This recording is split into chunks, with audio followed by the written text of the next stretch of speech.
है आई स्टार यानी intelligence surveillance target acquisition और रेकोनेंस प्रोजेक्ट के तहत ये 3 नए जंगी तैयारी इन्होंने हिंदुस्तान दोबारा सामना करने की कोशिश कर रहा है हाफिज मिसाइल से 23 जुलाई तक मुख्तलिफ जोन्स के अंदर एयर ट्रैफिक को मुख्तलिफ औकात के अंदर बंद कर दिया है ताकि वो भी इस तरह की कोई चीज को टेस्ट कर सके कि जनाब हमारे पास इन मिसाइल्स का तो उनके पास बैलिस्टिक मिसाइल हैं, क्रूज मिसाइल हैं, टैक्टिकल मिसाइल हैं। फिर देन उन्होंने ये भी इस पे भी काम किया है। सो ये स्टार्टिंग फ्रॉम बैलिस्टिक मिसाइल और दूसरा cruise missile, surface to air missile,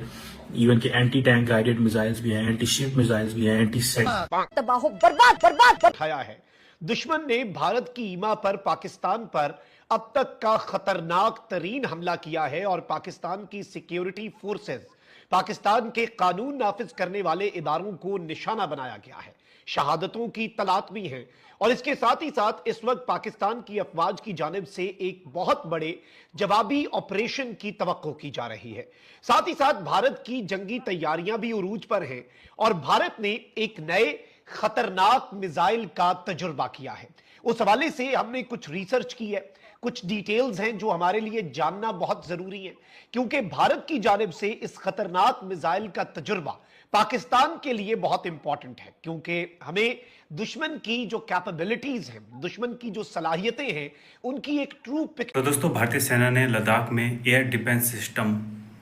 जो नई मिसाइल है उसका सफल परीक्षण किया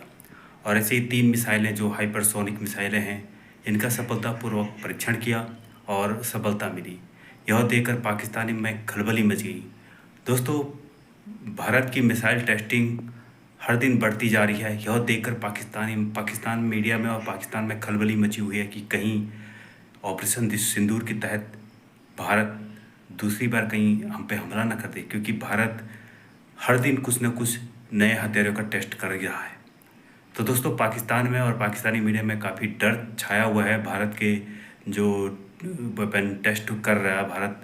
उसके डर से। तो दोस्तों, पाकिस्तानी मीडिया इस बारे में क्या कह रही है, चलो देखते हैं वीडियो के माध्यम से। इंपॉर्टेंट डेवलपमेंट्स हैं। एक जानिब तो पाकिस्तान में जो दहशतगर्दी के इफरीत ने सर उठाया है, दुश्मन ने भारत की ईमा पर पाकिस्तान पर अब तक का खतरनाक तरीन हमला किया है और पाकिस्तान की सिक्योरिटी फोर्सेस, पाकिस्तान के कानून नाफिज करने वाले इदारों को निशाना बनाया गया है। शहादतों की तलातमी है और इसके साथ ही साथ इस वक्त पाकिस्तान की अफवाज की जानिब से एक बहुत बड़े जवाबी ऑपरेशन की तवक्को की जा रही है। साथ ही साथ भारत की जंगी तैयारियां भी उरूज पर हैं और भारत ने एक नए खतरनाक मिसाइल का तजुर्बा किया है। उस हवाले से हमने कुछ रिसर्च की है, कुछ डिटेल्स हैं जो हमारे लिए जानना बहुत जरूरी है, क्योंकि भारत की जानिब से इस खतरनाक मिसाइल का तजुर्बा पाकिस्तान के लिए बहुत इंपॉर्टेंट है, क्योंकि हमें दुश्मन की जो कैपेबिलिटीज हैं, दुश्मन की जो सलाहियतें हैं, उनकी एक ट्रू पिक्चर हमारे सामने होनी चाहिए। और एक ऐसे मौके पर जब पिछले कुछ हफ्तों के अंदर ही आप देखें, अगर हम पिछले 1-2 हफ्ते की बात करें, पाकिस्तान के बॉर्डर पर राजस्थान के करीब भारत जो है वो आकर पहले जंगी मशकें करता है, फिर उसके बाद भारत के जो ड्रोन्स हैं वो जंगी मशकें करती हैं पाकिस्तान के बॉर्डर पर, यानी ड्रोन्स की एक्सरसाइजेस जो हैं वो भारत करता है। और अब भारत ने इस खतरनाक तरीन मिसाइल का तजुर्बा किया है, तो ये सब कुछ हमारे लिए एक आई ओपनर होना चाहिए और हमें इसकी समझ होनी चाहिए कि ये आखिर मामला जा कहां पे रहा है। अब इस वक्त एक तरफ तो पाकिस्तान के खिलाफ जो दहशतगर्दी के वाकयात हैं वो भी हो रहे हैं, लेकिन वहीं दूसरी जानिब पाकिस्तान की अफवाज जो है वो भी इनका मुकाबला कर रही है। मस्तूंग में एक अनफॉर्चुनेट इंसिडेंट हुआ है, लेकिन उससे पहले नाज़रीन किराम, कल बेसिकली इंडिया ने एक नोटम जारी किया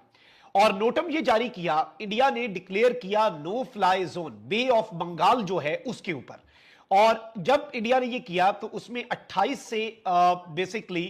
31 जुलाई जो है उसका भी इन्होंने टाइम दिया है और रेंज जो है वो 475 किलोमीटर की इंडिया ने दी। इससे ये चीज समझ आ रही थी कि अब्दुल कलाम आइलैंड जो है उससे कोई मिसाइल जो है वो फायर किया जा सकता है, उससे कोई मिसाइल जो है वो आ सकता है और कोई टेस्ट किया जा सकता है। मिसाइल्स का टेस्ट जो है वो इंडिया ने करना है। अब नाज़रीन इकराम, हुआ ये है कि इंडिया ने उससे पहले ही इंडिया ने क्या किया जी, इंडिया ने बैक टू बैक टेस्ट किए हैं पृथ्वी 2 और अग्नि 1 शॉर्ट रेंज बैलिस्टिक मिसाइल्स के। यानी एक जानिब इंडिया ने अपना अग्नि 1 जो है मिसाइल उसका टेस्ट कर दिया है, फिर इसके साथ ही साथ बैक टू बैक ये टेस्ट हुए हैं और पृथ्वी 2 मिसाइल जो है इसका भी इंडिया ने एक तजुर्बा किया। अब ये जो दोनों तजुर्बात हैं इसके साथ ही साथ ये शॉर्ट रेंज बैलिस्टिक मिसाइल्स हैं। अब बताया ये भी जा रहा है कि इंडिया जो है वो कुछ और भी करने जा रहा है और इंडिया जो है वो कुछ बहुत बड़े पैमाने पर इस वक्त अपने मिसाइल्स जो हैं उनके तजुर्बे कर रहा है और ये चीज जो है ये पाकिस्तान के लिए बहुत इंपॉर्टेंट है, बहुत अलार्मिंग है, आई ओपनर भी होनी चाहिए, क्योंकि हम कभी भी ये नहीं कर सकते कि हम दुश्मन की कैपेबिलिटीज को लाइटली लें कि हम कहें कि नहीं जी इससे कोई फर्क नहीं पड़ता, ये हो गया वो हो गया। हमें जागना होगा। ऑल्दो इस वक्त मेरे पास ये क्रेडिबल इंफॉर्मेशन है कि पाकिस्तान के पास इस वक्त बहुत सी इंफॉर्मेशन है। पाकिस्तान जो है वो इस वक्त मुकम्मल तौर पर दुश्मन जो है उसके लिए तैयारी भी कर रहा है। दुश्मन 2 दिन के लिए मॉक ड्रिल्स का इत्माम किया गया है और